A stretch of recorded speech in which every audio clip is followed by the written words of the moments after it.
Hello, sixth grade. It's Mrs. Parsons here, and today is October the 21st, and it's Wednesday, and we've been working on algebra for about a week now. So I wanted to go back. We should be wrapping up algebra very shortly, and I wanted to go back and kind of talk about algebra just for a minute because I don't want you to be confused about algebra. It seems like maybe you feel like we've went through algebra really, really quick. Maybe you're still having lots of questions about algebra. Maybe you don't feel confident about algebra. So I want to go back through and kind of just give you some insight into algebra. I'm going to give you some problems to practice, but I'm going to show you some information on the board that maybe will help you when you're practicing your algebra skills. So as I said, it's October the 21st. We have been working on algebra in class, and we've been doing that for maybe a week now, maybe a little bit longer than a week. We've been working on algebra, and I went already and said algebraic. We've been working on algebra, and that has led us to know how to solve algebraic expressions and equations. And that's where I first want to start, and I want to check in with you, sixth graders, and make sure that you understand that there's a difference between these two things, and there's a big difference in what we're now doing with algebra. I'm going to hope that you now know that algebra is the branch of mathematics that uses variables, and variables are letters that are now included in our math problems. It used to be you would do expressions that were called numerical expressions, and that meant you did only problems that had numbers in them. Well, now you're in sixth grade and we're starting to learn algebra, and instead of doing numerical expressions, we're doing algebraic expressions, which means that a variable, a letter, is put into our mathematics. So instead of 7 plus 3, we now do 7 plus C. There's a letter now put in our mathematics. And the process of algebra is for you to figure out what C is. And there's usually only two ways that you can do that. And I kind of want to talk through that stuff with you today, just to hope that maybe you'll have a little bit more confidence after I get done talking with you about it. And if you don't, you'll reach out to me and let me know that you're having questions or that you're frustrated. So we've been working with the branch of algebra in mathematics, where we now use things known as variables, which are letters put into our math problems. Once we use those letters, those are called algebraic expressions or equations. And an expression is just like when you were younger and you came to school and you got a math problem. This right there is an expression. It doesn't have an equal sign to it. Someone's just expressing to you, hey, here's a problem. We don't know if we want to answer it or not. As soon as they turn that expression into an equation by adding an equal sign to it, they now want you to solve it, sixth graders. That's the difference between expressions and equations. And instead of now doing numerical, and that means all numbers, we're now moving or making those into algebraic expressions and equations, which means we're including letters into our math. Things that you can do, sixth graders, but you have to learn how to do it. It's a process. So it typically works best if you know the difference between expressions and equations. One is just the problem. The other is the problem, and they want you to please answer it. It works best to do those, sixth graders, when you know how to read the math. So I've put in some pages here. The first one, I want you to kind of know what you're looking at when you think about an algebraic problem. So I'm going to actually clip this, and I'm going to shrink it, hopefully. And I'm going to hope that you can still see it, but maybe it won't be so blurry, okay? So we have a problem written here, and I'm going to even write it bigger down here. It says 3x plus 5y minus 9. Now, sixth graders, this is what we call an algebraic expression. There's no equal sign to it, so it's an expression. Someone's just giving you the math problem. You don't know if you want to solve it or not yet. And inside that math problem is some letters. So that makes it an algebraic expression, not just a numerical expression. So it's an algebraic expression. And if we were to put an equal sign on it, then it would be an algebraic equation. So hopefully you know the difference. That's an expression. That's an equation. This somebody gives you. This somebody wants you to solve. And it's algebraic because of those things right there called variables. That means letters in a math problem. And so I want you to know the parts of those. So when somebody writes a problem to you in algebra, there's a few terms, and I put these in your Google Classroom slides earlier this week, just so that you would be able to know the vocabulary, the terminology you use in algebra.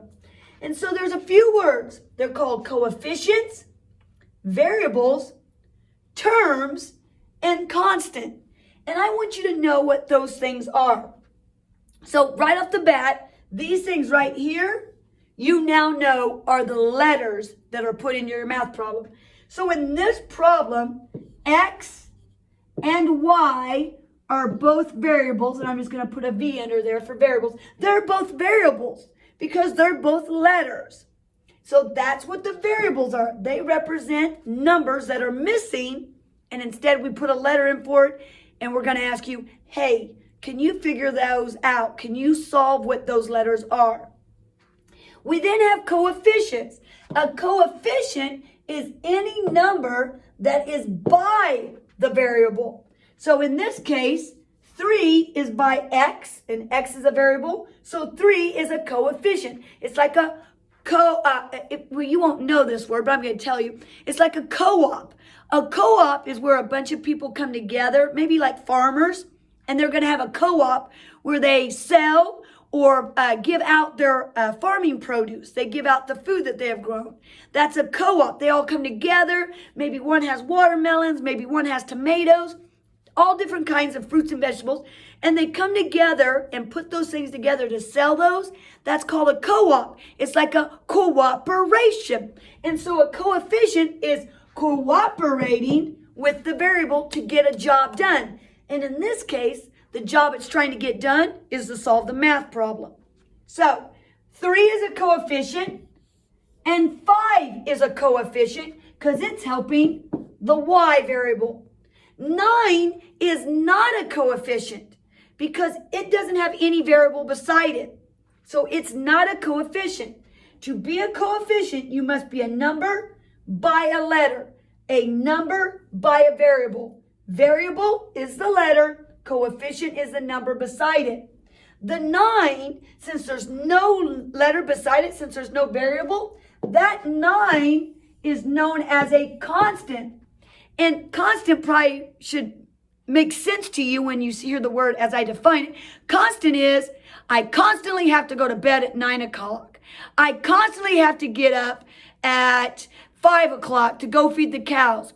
A constant is something that continually happens each and every time. It continually happens. So since 9 is 9 and nothing's going to change 9, there's no variable beside it that's going to change 9.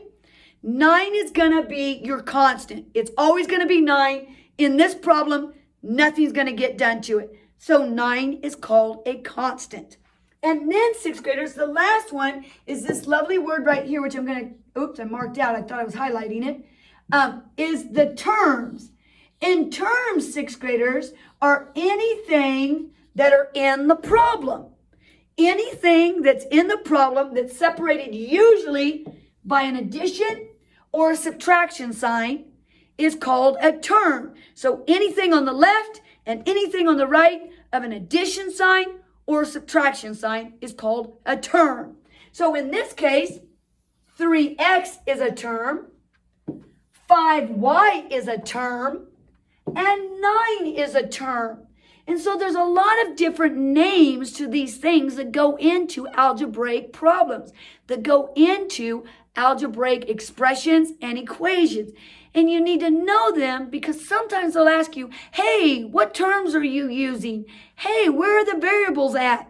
And so you need to know that the letters are the variables, the numbers with the variables are the coefficients, numbers that are all by themselves are the constants, and anything that you use in the equation or the expression that is by an addition or a subtraction sign is called the terms. So I'm hoping that's kind of making you feel a little more confident and comfortable about what is algebra and what are the parts of the algebraic expression or equation. So now we've defined the parts. I then want to look at how we define these in words. And I'm hoping you can see that board, and I'm going to rewrite them if you can't. So, and if I turn this, I'm afraid my camera's going to fall, so I'm not going to turn it. I'm going to try clicking this and moving it here. So I pulled up a screen, and you can't see it too well, but I'm going to rewrite it. And I put up a bunch of algebraic expressions. And I'm just going to take a few. I'm going to take these three right here in the middle. And they're all algebraic expressions. And sometimes sixth graders, they're written as problems or they're written out as words. And we have to be able to either write those in words or take the words and make them into a problem. So I want to write one for you here. It says 5 minus x. That's the problem I have. We know this is an algebraic expression because there's no equal sign. So it's just an expression. And I want to write that out in words. And this is why math, or why I want you to think about math as it's a very important language. Math is a language. You have to use words to define math, express math, understand math. You have to know the words that we use in math and what they mean. So if I want to write this problem, sometimes kids will do this. 5 minus x. And that works. That's fine. But you can also use that sign as something else. You can say 5 is more than x. And I don't want to say it that way. I don't want to say it that way. Take that back. I don't want to say 5 is more than. Because that means more than, I'm going to write that back on here. 5 more than x. When I say that, sixth graders, that more than means add. So that means I'm going to add 5 onto x. That is not what this says. And that's a good thing that I wrote that because it gives you an example of how we can how we can make mistakes, how we can mistake how to write these problems and why it's so important that we actually know how to do this. So I can write 5 minus x, or I can write this out in even larger words, such as the difference of 5 and x. We know that the word difference means subtraction. So we have to know how do we write that into words, and if we were given these words, how do we write it back into a problem form? We really need to know both ways. We need to know how to write it as a problem and then write it into words, and we need to know how to take it from words and write it into a problem. That's part of the algebraic process. But it doesn't have to be algebra for you to do that. I could change this, sixth graders, to a number. I could say 5 minus 2. Well, when I say 5 minus 2, I can say down here the difference of 5 and 2. That doesn't have anything to do with algebra, sixth graders. That just has to do with math and the words we use in math. It has nothing to do with algebra. My point for this is, for you sixth graders, is that we really have to know how to read math. We have to know the words that mean math. And in this case, if I want to write 5 minus 2, then what I'm really saying is the difference of 5 and 2, because difference means the answer to a subtraction problem. And that's a real big part of math. We have to be able to read it and understand the words. So I went over that. I'm not going to write another one because I think that's self-explanatory. I won't waste our time and do another one. But we have to be able to take a problem to words and words to a problem. I then, sixth graders, put up a sheet about a word problem because I think that sometimes, as I just explained, we don't see the words and know what to do in math. So we really have to know how to read math so that we can solve math. So I have a word problem here, and it says a rectangular garden. And so I'm going to draw that just as, And I covered this up because this isn't important to me. So I'm going to draw a picture of that, sixth graders. It says a rectangular garden has a width of W feet. So the first thing I want to do, and I'm going to check and make sure you can still see this. The first thing I want to do is draw out my rectangular garden. Didn't change colors on me. There we go. There is my rectangular garden. And it says that that rectangular garden has a width of W feet. And we know width means going back and forth. Length is across, height is up and down, and width is back and forth. And we just learned that when we were doing area and surface area. So I'm going to label this as width. What goes back and forth? So if I'm looking down, sixth graders, like this at that garden, if I'm looking at it, wouldn't I go back and forth on the side? And wouldn't that be the width? And the length would be me walking in front of it. Walking in front of my garden. The width is me walking back to my garden, front to back. So this is my width of my garden. And it says the rectangular garden has a width of W feet. I don't know how big that is. It's just telling me it's W. This is a variable that represents a number that I don't know. They're just telling me it. I may be able to figure it out later on if somebody tells me about it. But I know it's the width, it's a variable.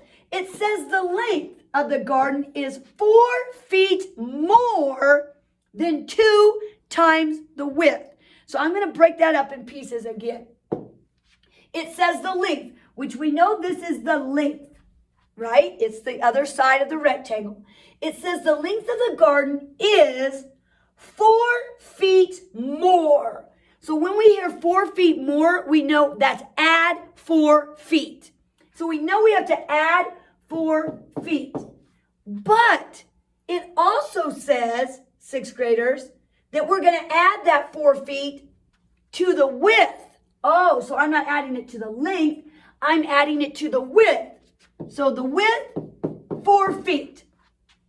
So it says it is 4 feet more. But it doesn't stop with just 4 feet more than the width. It says 4 feet more than 2 times the width. So if I know this is the width, how would I write 2 times more? I just put a W in front of it because that's 2 times W plus 4. And that, sixth graders, is the length of the garden. And that is what we would put right here. 2W plus 4 equals the length of the garden. And that's us taking the words and figuring out what our algebraic problem is.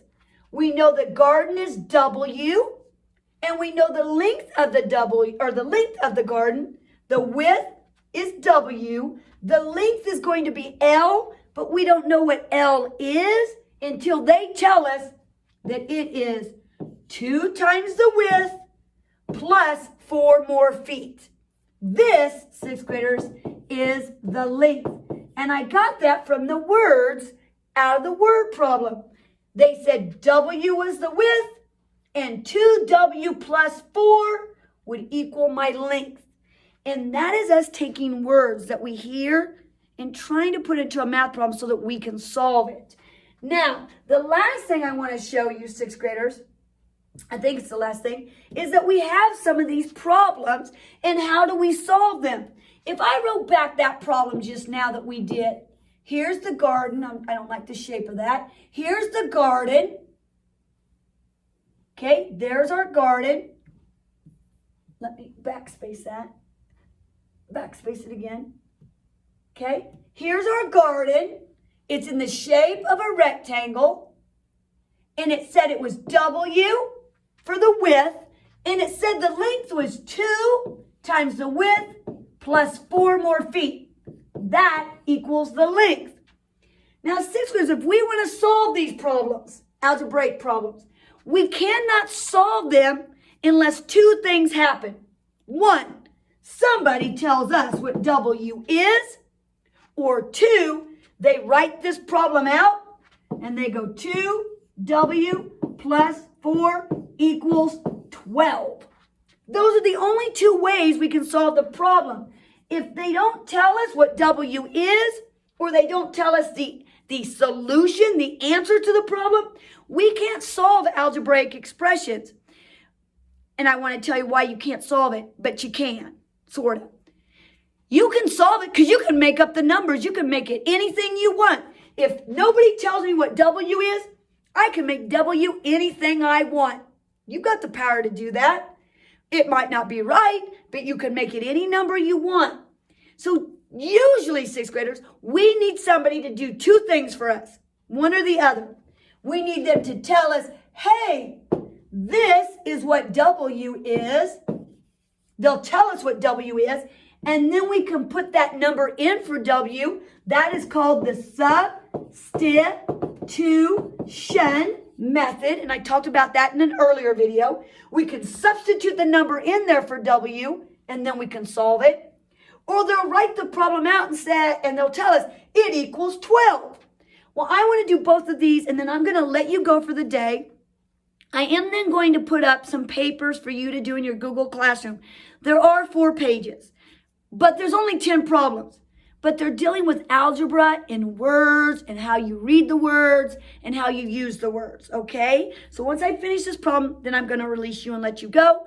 And then you'll do your homework, asking any questions that you need. And hopefully this video will explain algebra just a little bit better to you, and you'll feel more confident when you're trying to solve those problems for your homework. So I'm going to pretend, sixth graders, that this is my algebraic problem. This is my garden. Got all my greens in it. I don't know what W is. Nobody told me. But I know that my length of my garden, and why it keeps switching on me, I don't know. I know the length of my garden, sixth graders, is 2W plus 4 equals L. And I want to figure out what my length of my garden is. 2 ways I can do it. Somebody tells me what W is. So I'm going to say W is 10 feet. If I know W is 10 feet, I then can figure out what my length is because I now know what W is, and I can put that number in for W. So I always say rewrite the problem. 2 times what is W? 10 plus 4, and that's going to give me my length. I want to remind you, we don't use these anymore for multiplication because X looks like a letter. So instead, we're going to use the dot that goes between the numbers, not low like a decimal, in the middle of the numbers, higher up. We're either going to use a number by a letter, or we're going to use parentheses. And in this case, there's a number by a letter, so that means multiplication. When I write it, using the number now for the variable, I go ahead and put the dot in between it so I know I'm multiplying. 2 times 10, because W is 10, plus 4, because that's my entire equation. Well, now I can solve this, sixth graders. I can tell you what the length of my garden is, because 2 times 10 is 20, plus 4 is 24. And that means the length of my garden then is 24, sixth graders. That's one way I can solve algebra. They told me what W was. The other way I can do that, sixth graders, is they can give me an answer, they can give me a solution, and then I should be able to, sixth graders, oh my, Mrs. P, I should be able to then solve it if they give me an actual problem with an answer to it. So I'm going to say 2W plus 4 equals, erase that, equals 30. And I've got to watch that to make sure I can do that. I'm going to go with 32. So sixth graders, if I want to find out now what W is, I have to be able to solve this problem. And this is where algebra gets tougher, because you have to get rid of certain things so that you can get this number or this letter all by itself. Because in the end, that is what we're trying to solve in algebra. We're trying to solve the letters that are the variables. And so for this problem, which is a little bit more difficult, but I want to show it to you because it's eventually what you're going to be doing as you progress through 6th grade, 7th grade, 8th grade. We want to get W by itself. So the things we do is we look. We say this side is supposed to be equal to this side. So anything that's over here, 6th graders, when we do the work, should equal 32. So we always ask ourselves, if we're trying to find out what W is, what can I get rid of over here by the W? Well, normally the easiest thing to get rid of is everything that's not with the variable. So right now, I see that 4 is not with the variable. I want to get rid of it. Well, I can't just throw it in the trash. If I do something to it, I've got to explain what I did. And if I did it to one side of the expression, I've got to do it to the other side. So to get rid of 4, because it's a positive 4, I have to take away 4. And that's like I've got $4. I give my son $4. How many dollars do I have left? No dollars. I've got $4. I give my son $4. How many dollars do I have left? No dollars. So I take the $4 away. Now there's no dollars left over there, but there is a 2W still. But if I took the 4 from here, I have to take the 4 from here. You've got to do the same. Otherwise, if it's a scale, my balance is like this. Boing! My balance just got out of balance. Whatever you do in math to the top, you got to do to the bottom. Whatever you do in math to one side, you got to do to the other side. So I have to take 4 away from this side, and I know that 32 minus 4 is 28. So now, 6th graders, my problem looks like 2W equals 28. But that still doesn't tell me what W is. What is still with W, I have to look and find out. Well, here's W. What is still with W? The number 2. How can I get rid of the number 2 that's with W? Well, we said that the number by the letter meant multiplying. And if you noticed up here, this was adding. What did I do to get rid of the 4? I subtracted. Well, if this is multiplying, what would I do to get rid of the 2? I'm going to divide because I'm going to do the inverse operation. And that just means do the opposite of what my work is doing now. Instead of multiplying, I'm going to divide. And if I divide by 2, how many times will 2 go into 2? 1 time. Well, if I only have 1 left, what is 1 times W? Well, I don't know what W is, so that must mean there's only 1 W left. Again, if I do it to one side, I have to come over and do it to the other side, and I have to find out what is 28 divided by 2. And 6th graders, the last time I checked, it was 14. So now I know that W up here is 14. And I did that by solving my problem down here. I can also check myself. I can go 2. We said W was 14. So I'm going to multiply it by 14. I'm going to add 4. And I'm going to hope that it equals 32. Well, 2 times 14 we know really is 28. And 28 plus 4 really is 32. And 6th graders, that is how we solve algebraic expressions and equations. I know it is a lot, 6th graders. And in your homework tonight that you're going to have on this Wednesday, I put back up the definitions. I did put another little video in, if I can click on it. Oh, it's not letting me click on it. Why not? I don't know. Well, it's not going to let me click in it. I did put up another little video for you from Khan Academy that talks about what I just did, but maybe you want to see somebody else say it differently. He says it like in 6 minutes. I'm saying it in 30. And then I put up the 4 pages for your homework. Again, 6th graders, I hope this makes you feel more confident and that you understand algebra a little bit more now when I broke it down piece by piece by piece. But if not, don't forget, always reach out to Mrs. P. Email me, call me, at school, or call Mrs. Forbeck, or have a meeting with Mrs. Forbeck. Just let us know you're having struggles, and we'll try to help you as much as we can.